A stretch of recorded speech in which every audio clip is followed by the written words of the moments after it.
कुछ था तो सेंटीमीटर स्क्वायर। तो ये आपका दोनों पत्तियों मतलब दोनों वाइपर द्वारा साफ किया गया क्षेत्रफल था। ये आपका एक ही निकला था और ये आपका दोनों का इसने पूछा था प्रत्येक का, तो हमने प्रत्येक का निकाल दिया। तो काफ़ी ज़्यादा इजी क्वेश्चन था। इससे जो पहले जो क्वेश्चन थे वो थोड़े फिर भी अच्छे थे। बाकी क्वेश्चन नंबर 11 और क्वेश्चन नंबर 12 तो बहुत ज़्यादा इजी है, और ऐसे ही 13 और 14 भी काफ़ी ज़्यादा इजी हैं। वो कहते हैं ना कि हाथी तो निकल गया लेकिन उसकी पूंछ रह गई, तो यही है, पूरी एक्सरसाइज तो खत्म हो गई।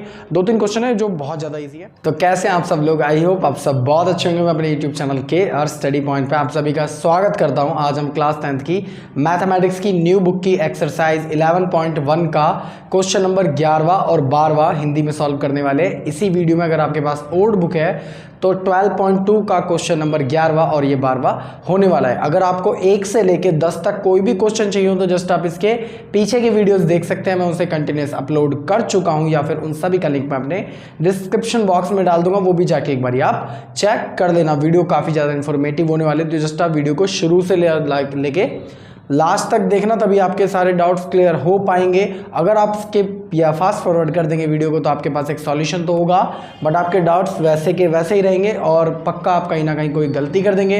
तो वीडियो को शुरू से लेके लास्ट तक ही देखना। और अगर आप मेरे चैनल पर पहली बार आए हो तो चैनल को जरूर कर देना सब्सक्राइब। ऐसी और वीडियोज़ के लिए हम कंटिन्यूस ऐसी वीडियो बनाते ही रहते हैं और आपके डाउट्स क्लियर कर देंगे। तो बिना किसी टाइम वेस्ट के इस इंटरेस्टिंग वीडियो को करते हैं शुरू। क्वेश्चन नंबर 11 आपके होम स्क्रीन पे आ रहा होगा, तो एक बारी मैं आपके साथ उसे पढ़ देता हूं और समझा देते हैं। देखिए क्वेश्चन नंबर 11 क्या कह रहा है। कह रहा है किसी कार के दो वाइपर क्या होते हैं, जो शीशे के आगे पानी इधर उधर धकेलते हैं। तो किसी कार के दो वाइपर हैं, परस्पर कभी आच्छादित नहीं होते हैं, मतलब एक दूसरे से कभी वो टकराते नहीं है। उन दोनों की अपनी अपनी जगह होती है, मतलब एक यूं करके रोटेट करेगा और एक यूं करके, कभी एक दूसरे से वो टकराते नहीं है। प्रत्येक वाइपर की पत्ती की जो लंबाई है वो 25 सेंटीमीटर है। मतलब जो वाइपर की जो पत्ती है ना, जो यूं करके हिलती है, उसकी लंबाई 25 सेंटीमीटर है और 115 डिग्री का कोण बनाते हैं। मतलब वो यूं इतना उठ जाते हैं, यूं करके उसके बीच का जो कोण है वो 115 डिग्री का कोण बनाते हैं। तक घूमकर सफाई कर सकते हैं। पत्तियों की प्रत्येक बुहार के साथ कितना क्षेत्रफल साफ हो जाता है। तो मतलब जहाँ से वो वाइपर जिस एरिया को वो साफ कर रहे हैं वो कितना एरिया है, ठीक है, यह वह आपको ज्ञात करना है। प्रत्येक बुहार के साथ क्षेत्रफल साफ हो जाता है, जितना क्षेत्रफल साफ हो जाता है उसे आपको ज्ञात करना है, दोनों ही वाइपर का। अब एक बारी मैं आपको डायग्राम के थ्रू ये चीज़ समझा देता हूँ बहुत ज़्यादा अच्छे से। तो क्वेश्चन नंबर 11 देखो, सपोज आपका वाइपर यहाँ से चालू होता है और यूं करके साफ करता होगा ना, और वो यहाँ तक जाता है, ऐसा मैं मानता हूँ। इसका जो कोण है वो आपका कितना है, 115 डिग्री दे रखा है, राइट। और ये जो जितना एरिया ये करता है, अगर मैं गौर से देखूं तो ये पूरा का पूरा एक वृत्त का एरिया है।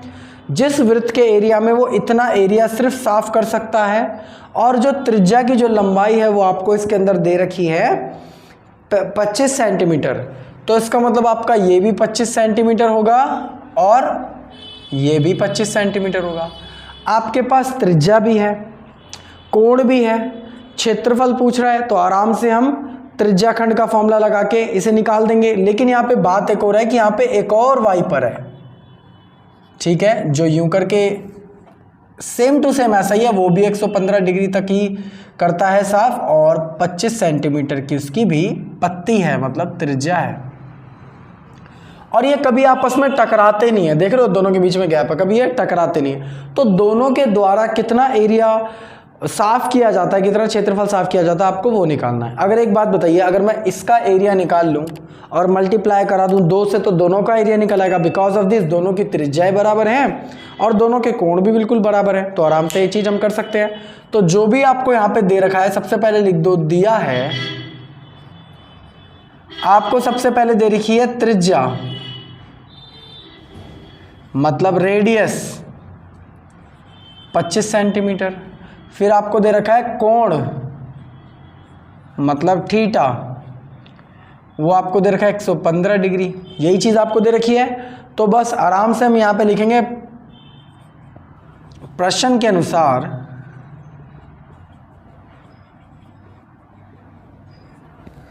देखो अब ये कह रहा था कि ये जो पत्ती है ये कितना एरिया साफ कर सकती है, तो हम यही चीज़ तो हमें निकालनी है। तो हम लिखेंगे यहाँ पे पत्ती द्वारा साफ किया क्षेत्रफल। तो अगर मैं ज़रा गौर से देखूं तो ये भी आपका एक त्रिज्याखंड ही तो हो रहा है पूरा का पूरा। वृत्तखंड तो जब होता है जब यहाँ पे एक लाइन होती है, जीवा होती है नीचे का, हमें ये वाला एरिया हमें निकालना पड़ता है। ये तो पूरा त्रिज्याखंड ही है। तो त्रिज्याखंड का फॉर्मूला क्या होता है? त्रिज्याखंड का फॉर्मूला मैंने आपको बहुत बारी लिखवा रखा है और मेरी इंट्रोडक्शन वीडियो में भी आपको कई बार मैंने समझा रखा है। अगर आपने मेरी इंट्रोडक्शन वीडियो नहीं देखी तो जाके देख लो, ठीक है। त्रिज्याखंड का फॉर्मूला होता है आपका theta divided by 360 multiply by pi r square. ये होता है। आपके पास थीटा भी है, पाई भी है, आर भी है, तो सारी चीज़ें हैं तो रख दीजिए इधर। तो देखिए थीटा की जगह आपको क्या दे रखा है 115 whole divided by 360 multiply by pi. देखो इसके अंदर कोई पाई की वैल्यू दे रखी है क्या? इसमें पाई की वैल्यू नहीं दे रखी है, तो आप सिंपल 22/7 रखिए, तो आ जाएगी आपकी 22/7, ठीक है। और देखिए r square multiply by r, त्रिज्या आपको कितनी दे रखी है 25, तो 25 का होल स्क्वायर। इसे हम थोड़ा सा सॉल्व करवा लेते हैं।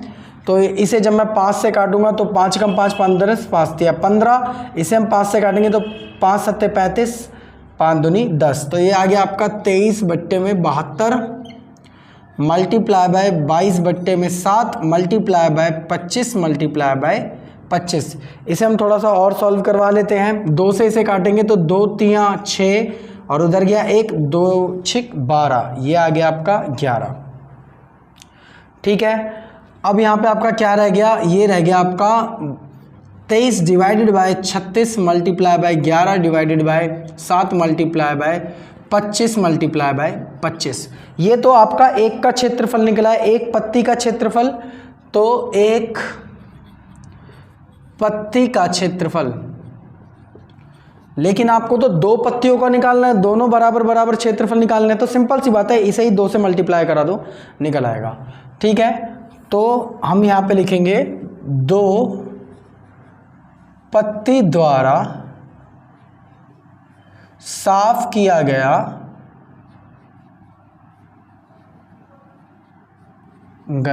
क्षेत्रफल। तो देखो जब एक पत्ती का इतना है तो दूसरी पत्ती भी इतना ही करेगी, तो 2 से मल्टीप्लाई करा दो। तो ये जो भी आपका निकल के आया है इसे हम 2 से मल्टीप्लाई करा देंगे आगे, तो 2 पूरा का पूरा मल्टीप्लाई बाय ये, ठीक है। तो ये आपका क्या लिखा हुआ है? लिखा हुआ है 23 डिवाइडेड बाय 36, तो 23 divided by 36 multiply by 11 divided by 7 multiply by 25 गुणा में 25, ठीक है। 2 ऐसे का ऐसा मल्टीप्लाई बाय, देखो भाई आप इन सब की मल्टीप्लाई करा के देख लेना, तो ये आपका अराउंड आएगा 15 36 नहीं, ये आएगा आपका 15 81 25, ये निकल के आएगा आपका राउंड। और जब आप 36 की मल्टीप्लाई से कराओगे तो निकल के आएगा 252, ठीक है, यही निकल के आएगा। अब सिंपल है, ये 2 मल्टीप्लाई में और ये डिवाइड में, तो सेम टेबल से कट जाएंगे। तो 2 1 कम 2, 2 1 कम 2, 2 1 कम 2, 2 दूनी 4, उधर गया हासिल 1, 2 6 12। तो आपका आंसर क्या निकल के आया? 15। यहाँ पे एक बार लिख देता हूँ कुल क्षेत्रफल, तो निकल के आया आपका क्या? 15 81 25 डिवाइडेड बाय 126 सेंटीमीटर में सब कुछ था, तो सेंटीमीटर स्क्वायर। तो ये आपका दोनों पत्तियों मतलब दोनों वाइपर द्वारा साफ किया गया क्षेत्रफल था। ये आपका एक ही निकला था और ये आपका दोनों का इसने पूछा था प्रत्येक का, तो हमने प्रत्येक का निकाल दिया। तो काफ़ी ज़्यादा इजी क्वेश्चन था। इससे जो पहले जो क्वेश्चन थे वो थोड़े फिर भी अच्छे थे। बाकी क्वेश्चन नंबर 11 और क्वेश्चन नंबर 12 तो बहुत ज़्यादा इजी है, और ऐसे ही 13 और 14 भी काफ़ी ज़्यादा इजी हैं। वो कहते हैं ना कि हाथी तो निकल गया लेकिन उसकी पूँछ रह गई, तो यही है, पूरी एक्सरसाइज तो खत्म हो गई। 2-3 क्वेश्चन है जो बहुत ज़्यादा ईजी है। तो आई होप आपको ये समझ बहुत ज़्यादा अच्छे से आ गया होगा। जल्दी से वीडियो को करिए पॉज या लीजिए उसका स्क्रीनशॉट। अब हम मिलते हैं क्वेश्चन नंबर 12 पर। क्वेश्चन नंबर 11 आई होप आपने बहुत ज़्यादा अच्छे से समझ लिया होगा और उतार भी लिया होगा। तो चलिए एक बारी क्वेश्चन नंबर 12 की ओर चलते हैं। क्वेश्चन नंबर 12 भी आपके होम स्क्रीन पे आ ही रहा है, मैं एक बारी आपके साथ पढ़ देता हूँ, समझा देता हूँ, फिर करना चालू करते हैं। देखो क्वेश्चन नंबर 12 क्या कह रहा है, ये कह रहा है जहाज़ों को समुद्र में जल स्तर के नीचे स्थित चट्टानों की चेतावनी देने के लिए एक लाइट हाउस 80 डिग्री कोण वाले एक त्रिज्याखंड में 16.5 किलोमीटर की दूरी तक लाल रंग का प्रकाश फैलाता है। समुद्र के उस भाग का क्षेत्रफल ज्ञात कीजिए जिसमें जहाज को चेतावनी दी जा सके और यहाँ पे पाई की वैल्यू आपकी 3.14 का प्रयोग करना है। एक बारी मैं समझा देता हूँ। देखो थोड़ा सा 3D डायग्राम है, लेकिन एक बारी मैं फिर भी आपको ओरली समझाता हूँ, फिर डायग्राम बनाएंगे। जैसे जो लाइट हाउस होता है वो समुद्र के ऊपर लगा होता है, लाइक दिस, ऐसा, ठीक है। तो रोशनी फैलाता है कि देखो ये रेड एरिया है, यहाँ पे क्या है, चट्टानें बहुत ज़्यादा हैं कि जहाज आएंगे तो नीचे टकरा जाएंगे और वो वहीं पे डूब जाएंगे। तो ये जिस एरिया में मतलब यूं करके लाइट फैलाता है, तो जिस एरिया में लाइट फैला रहा है आपको उसका क्षेत्रफल त्रिज्याखंड ही फाइंड आउट करना है। एक बार इसका डायग्राम दिखा देते हैं। ये 3D डायग्राम है तो बनाना थोड़ा सा क्रिटिकल है, इसलिए मैं गोल में ही बना देता हूँ, आपको समझ आ जाएगा। सपोज ये कोई मतलब समुद्र है पूरा का पूरा और इधर आपका लाइट हाउस लगा हुआ है, ठीक है। अब ये जो लाइट हाउस यूं करके जो आपका लगा हुआ है, तो ये इस एरिया में ही तो रोशनी फैला सकता है, ऐसा तो नहीं कि पूरे 360 फैला देगा। तो ये यूं करके रोशनी फैला रहा है। जो इसकी जो त्रिज्या है, मतलब कितनी दूर तक इसकी रोशनी जा सकती है, अब लाइट हाउस है तो काफ़ी बड़ा होगा, रोशनी भी इसकी देखो 16.5 किलोमीटर दूर तक जा रही है। तो इसकी जो त्रिज्या आपको दे रखी है वो 16.5 किलोमीटर है। और जो एक कोण बनाता है वो आपका 80 डिग्री का कोण बनाता है। देखो इसमें लिखा भी है, ये कह रहा है लाइट हाउस 80 डिग्री का कोण वाले एक त्रिज्याखंड में 16.5 की दूरी तक दिखा सकता है। तो ये आपका है, आपका 80 डिग्री तक वो कोण बनाता है। तो यही कह रहा है कि जब ये यूं करके रोशनी फैलाता है तो ये कितनी दूरी तक इस एरिया में रोशनी फैलाता है, मतलब ये त्रिज्याखंड ही निकालना है आपको। तो सिंपल क्वेश्चन है बिल्कुल। ये यहाँ पे आपको जो भी दे रखा है हम यहाँ पे लिख देंगे, दिया है। देखो भाई आपको क्या क्या दे रखा है, सबसे पहले आपको त्रिज्या दे रखी है इधर, तो त्रिज्या मतलब रेडियस वो आपको कितना दे रखा है 16.5 किलोमीटर, और कोण मतलब थीटा 80 डिग्री। अब यहाँ पे मैं लिखूंगा क्वेश्चन करने से पहले प्रश्न के